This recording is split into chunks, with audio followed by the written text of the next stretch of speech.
Hello and welcome to all of you. तो जैसा कि आप सभी को पता है कि डीएलएड का पेपर कभी भी हो सकता है, क्योंकि डेट आकर चला गया लेकिन अभी पेपर नहीं हुआ। तो इसका मतलब अब आपको जब पेपर होगा तो ज़्यादा समय नहीं मिलेगा। ठीक है, हो सकता है कि एक हफ्ते के अंदर आपको शेड्यूल जारी करके पेपर करवा दिया जाए, इसीलिए बिल्कुल तैयार रहना है, तैयारी बीच में नहीं छोड़नी है। और इसी बीच हम जो 1000 क्वेश्चन की सीरीज चला रहे हैं उसका आज जो सेशन है उसमें भी हम लोग बहुत सारे क्वेश्चंस डिस्कस करेंगे। तो टाइम वेस्ट ना करते हुए देख लेते हैं पहला क्वेश्चन क्या है। संविधान सभा द्वारा गठित मौलिक अधिकार और अल्पसंख्यकों पर सलाहकार समिति के जो अध्यक्ष थे वो कौन बने थे। यानी कि जो संविधान सभा थी, जो कॉन्स्टिट्यूएंट असेंबली थी, उसमें जो एडवाइजरी कमेटी बनाई गई थी फंडामेंटल राइट्स एंड माइनॉरिटीज से रिलेटेड, उसके अध्यक्ष कौन बने थे। पंडित नेहरू, सरदार पटेल, बीएन राव या फिर अंबेडकर। यहाँ पर ज्यादातर बच्चों ने अंबेडकर सोचा होगा, लेकिन अंबेडकर आंसर नहीं होगा। ध्यान रखोगे, दलित में और माइनॉरिटीज में क्या कहते हैं, अंतर होता है। माइनॉरिटी मतलब अल्पसंख्यक। ठीक है, तो यहाँ पर अल्पसंख्यकों की बात हो रही है। Option number B Sardar Vallabh भाई पटेल इसका आंसर हो जाएगा। क्या आंसर हो जाएगा? सरदार वल्लभ भाई पटेल। किस संविधान संशोधन अधिनियम के द्वारा मतदान की आयु को 21 साल से घटाकर 18 साल कर दी गई थी। जैसे ही 21 से 18 साल किया गया, भारत में वोटर्स की तादाद जो है वो बढ़ गई। ठीक है, इलेक्शन कमीशन जो हमारी बॉडी है, जो भारतीय चुनाव आयोग है, उसका भी जो बॉडी का जो सदस्यता है, सदस्य जो है, सदस्यों की संख्या भी बढ़ानी पड़ गई थी। ठीक है, पहले तो 1 मेंबर बॉडी हुआ करती थी, लेकिन इसके बाद में उसको मेंबर्स को बढ़ा दिया गया था। अब इसका आंसर क्या हो जाएगा? Option number A 61st amendment. Bharat में जो 61वां संशोधन हुआ था संविधान में, उसके तहत। ठीक है, अभी फिलहाल भारत के जो मुख्य चुनाव आयुक्त हैं, मुख्य चुनाव आयुक्त जो नए नए बने हैं, जिनको चीफ इलेक्शन कमिश्नर हम कहते हैं, उनका नाम अगर आपसे पूछा जाएगा तो बोलना ज्ञानेश कुमार। क्या नाम है इनका? ज्ञानेश कुमार इनका नाम है। ये नाम याद रखना, एग्जाम पॉइंट ऑफ व्यू से थोड़ा सा जरूरी है। ठीक है, आर्टिकल नंबर 324 में चुनाव आयोग के बारे में दिया हुआ है। आर्टिकल कौन सा है? आर्टिकल है 324। ठीक है, 324 नंबर का आर्टिकल। भारतीय संविधान के कौन से आर्टिकल में चुनाव आयोग का प्रावधान वर्णित है? अभी मैंने बताया, जस्ट अभी, आर्टिकल नंबर 324 में दिया है। ठीक है, आर्टिकल नंबर 324। देखो, मुख्य चुनाव आयुक्त के साथ साथ टोटल 3 मेंबर्स होते हैं हमारे चुनाव आयोग में। पहले तो चीफ इलेक्शन कमिश्नर है, जिनका नाम मैंने आपको बता ही दिया। दूसरे 2 होते हैं चुनाव आयुक्त। ठीक है, 2 होते हैं क्या? चुनाव आयुक्त। 2 चुनाव आयुक्त हैं। कौन कौन है? एक है सुखबीर संधू। कौन है? एक है सुखबीर संधू। ठीक है, प्लस दूसरे कौन है? दूसरे हैं विवेक जोशी। दूसरे कौन है? दूसरे हैं विवेक जोशी।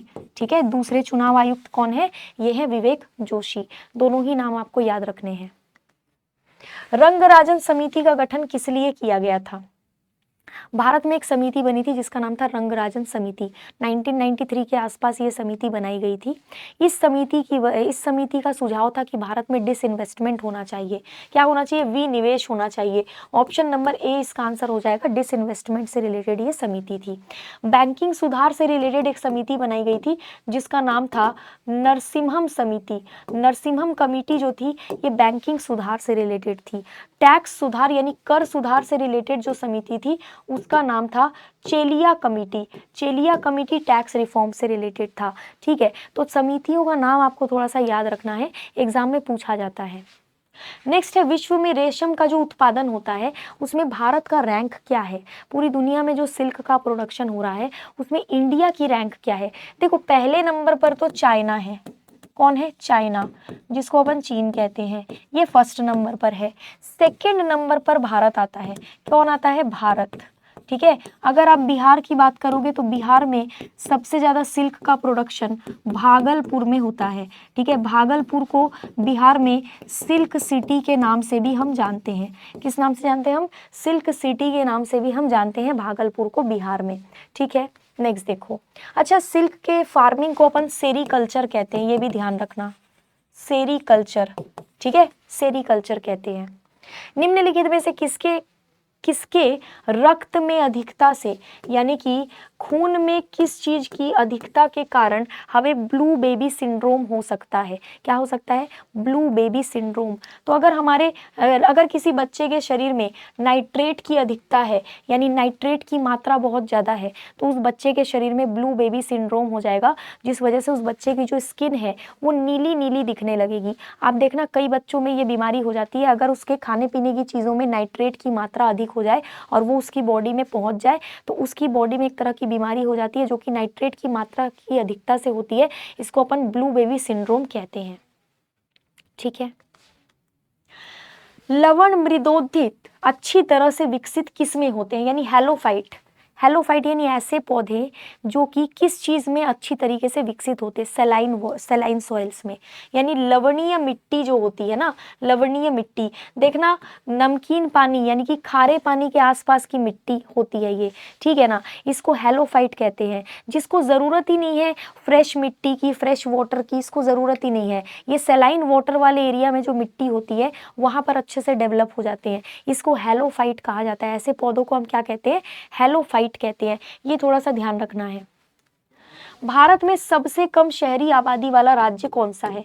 एक तो हिमाचल प्रदेश है, लेकिन हिमाचल प्रदेश ऑप्शन में है ही नहीं। अगर हिमाचल प्रदेश ऑप्शन में है ही नहीं तो आप क्या लगाओगे आंसर? सिक्किम, केरला, नागालैंड या मणिपुर? तो आप लगाओगे सिक्किम।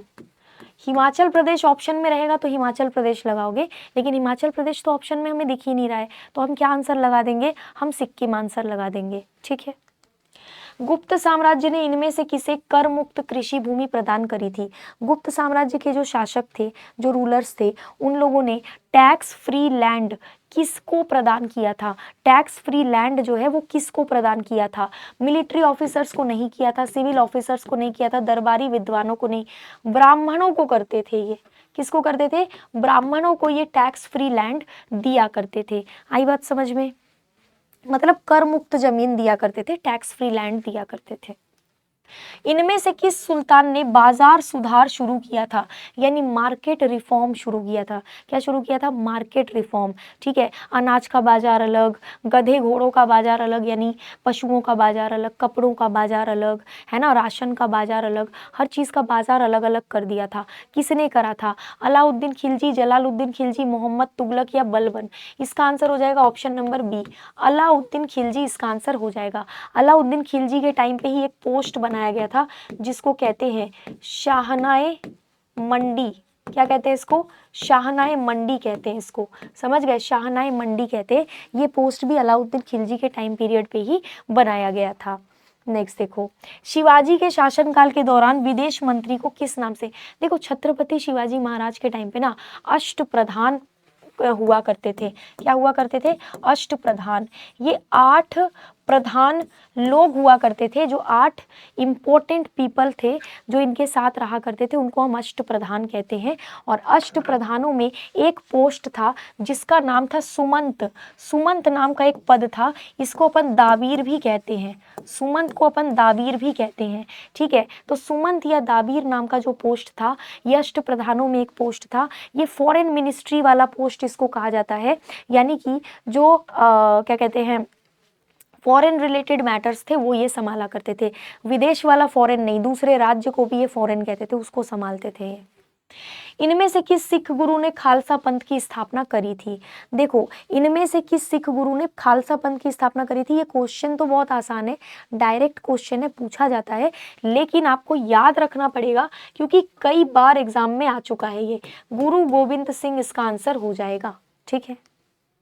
इनमें से किस मुगल सम्राट ने शैक्षिक सुधार शुरू किए थे?